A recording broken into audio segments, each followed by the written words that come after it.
कुमारी राधा पांडे जी। राधे। गुरुदेव आपके चरणों में कोटि कोटि प्रणाम। राधे राधे। महर्षि, कर्मण्येवाधिकारस्ते माँ फलेषु कदाचन। बिना फल के इच्छा के कर्म कैसे संभव है? क्योंकि जब इसलिए तुम्हें असंभव लग रहा है क्योंकि तुमने अपने को देह मान लिया है ना। देखो, मान्यता अगर एक हासिल भी चूक जाए तो सवाल पूरा हल नहीं होगा। जब स्कूल में पढ़ते थे तो हासिल लगाया जाता था ना सवाल में, तो अगर एक हासिल चूक जाए तो सवाल हल नहीं होगा। अगर एक प्लस या माइनस चूक जाए तो सवाल हल नहीं होगा। बस यहां समझना, सवाल हमारी गलत यहीं से हुआ है। तपते जीव भयो संसारी, छूटी न ग्रंथ ना भयो सुखारी। कब से? जब से इस शरीर को मैं मान लिया। इस शरीर को मैं मानने पर कभी निष्काम नहीं हुआ जा सकता, कभी भी। क्योंकि कामना का पुतला है। एक कामना पूर्ण हुई, फिर दूसरी कामना, फिर तीसरी कामना। भगवान वहां बंधन मुक्त होने के लिए कह रहे, कर्मण्येवाधिकारस्ते मा फलेषु कदाचन। जैसे हम इस कर्म से अच्छे कर्म करते हैं तो सुख आता है, और बुरे कर्म करते हैं तो दुख आता है, और दोनों कर्म हो ही जाते हैं। ऐसा नहीं किसी से अच्छा ही अच्छा होता रहे, किसी से बुरा ही बुरा होता रहे। क्योंकि ये शरीर बना है, जाने अनजाने में कुछ न कुछ बुरा हो जाता है और कुछ पुण्य हो जाता है, सुख हो जाता है। तो ये दोनों ही तो हमारे बंधन के कारण है। स्थायी तो ना सुख है और ना दुख है। आगमा पाइनो अनित्यास, ये आने जाने वाले नाशवान हैं। तो हमको अब ऐसी कोई गति प्राप्त करनी है जो सुख दुख से ऊपर है। अखंड प्रसन्नता, अखंड आनंद, असीम सुख, वो है श्री भगवान। अगर भक्ति से चले तो है भगवान। भगवान का नाम, भगवान का रूप, भगवान की लीला, भगवान का धाम, और भगवान के लिए हम जो कर्म करते हैं, बड़ी अपार सामर्थ्य आ जाएगी इसी कर्म में। भगवान उसका बड़ा गुप्त रहस्य है। कर्मण्येवाधिकारस्ते मा फलेषु कदाचन। तुम फल की इच्छा ना रखो, बस फल तो मिलेगा ही मिलेगा। खेती में बीज बोया है तो फल दे के ही रहेगा, अगर नष्ट ना हो जाए तो। बीच में कर्म चल रहा है, अगर कोई अपराध बन गया तो बात अलग की है, नहीं तो फल दे के ही रहेगा। तुम फल की अगर इच्छा नहीं करोगे तो तुम्हें स्थिति प्राप्त हो जाएगी। सुख दुखे समय कृत्वा लाभा लाभो जया जयो। सुख दुख में समान भाव, लाभ हानि में समान भाव, और जय पराजय में समान भाव।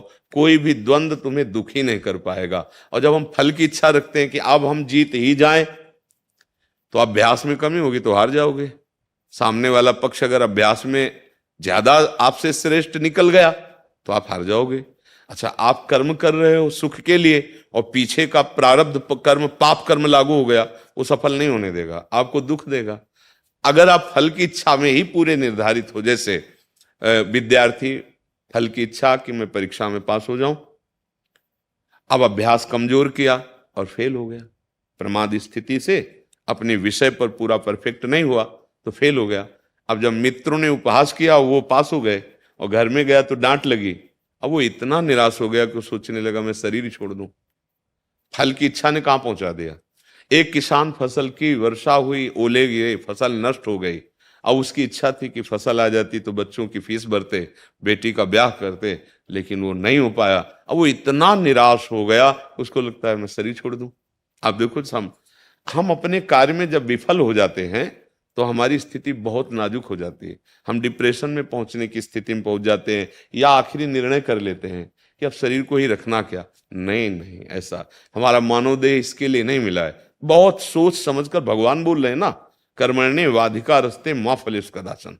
तू फल की बिल्कुल इच्छा मत कर, और अपने कर्तव्य कर्म को कर, तो फल तो मिलेगा ही मिलेगा, लेकिन तू परेशान नहीं होगा। मानो अगर फल में बाधा पहुंच गई अभी, तो हमारा सत्कर्म है, हम अच्छे कर्म, कर्तव्य कर्म कर रहे हैं, वो भगवान को समर्पित कर रहे हैं, तो आज नहीं लेकिन इसका परिणाम कल या परसों जो आएगा बहुत जोर का आएगा, मंगलमय आएगा।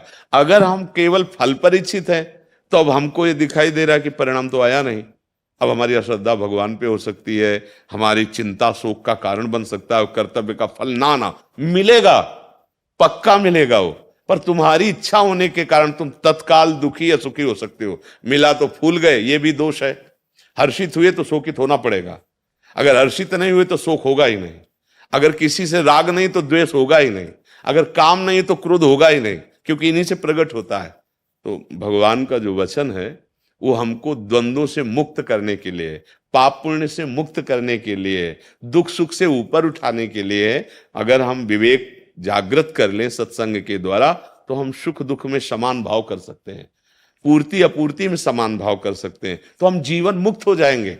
कर्म हमें बांध नहीं पाएगा। ये जो भगवान वर्णन कर रहे हैं ना, ये कर्म बंधन ना हो इसलिए कह रहे हैं कि इच्छा ही तुम्हारा कर्म बंधन है, इच्छा रहित हो जाओ। देखो, तुमने इच्छा नहीं की बाल्यावस्था से जवानी में आने की, जवानी से बुढ़ापा में आने की, बुढ़ापा से मृत्यु में, एक सिस्टम है, चल रहा है ना, चल रहा है। तुमने कभी इच्छा नहीं की कि मुझे दुख मिले, लेकिन मिल रहा है ना, सिस्टम है।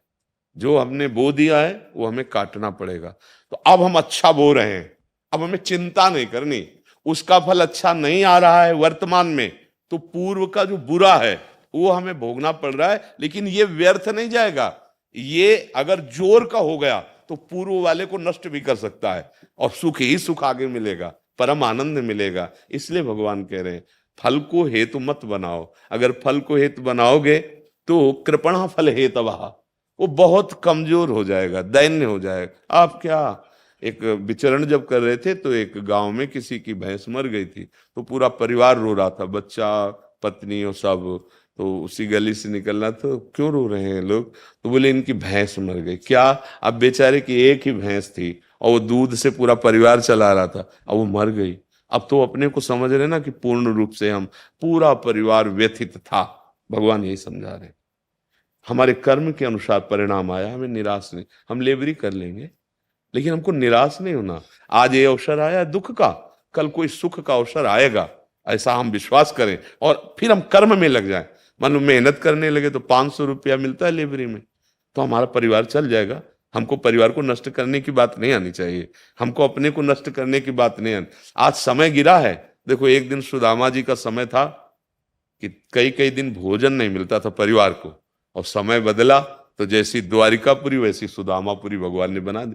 थोड़ा धैर्य रखें, थोड़ा इंतजार करें। एकदम अगर हम फल पर दृष्टि रखेंगे तो इंतजार नहीं करेंगे, हम जीत ही जाएं, प्रयास तो यही रहता है। पर थोड़ी गुंजाइश रखे कि अगर हम हार गए तो अगली बार अभ्यास करेंगे।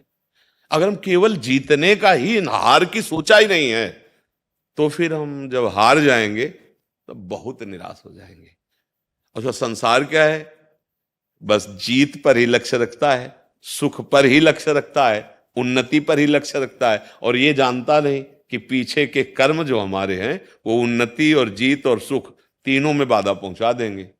तो हमको मजबूत रहना है। जैसे युद्ध में जाया जाता है ना, कुश्ती में जाया जाता है, तो 99% तो जीतने की आशा होती है, पर 1% ये भी होता है कि हो सकता है कि हमको परास्त कर दे। देखो, अर्जुन को कह रहे हैं कि देखो, जीते तो स्वर्ग का सुख भूमि का सुख मिलेगा, और अगर हारे मरे तो स्वर्ग को जाओगे।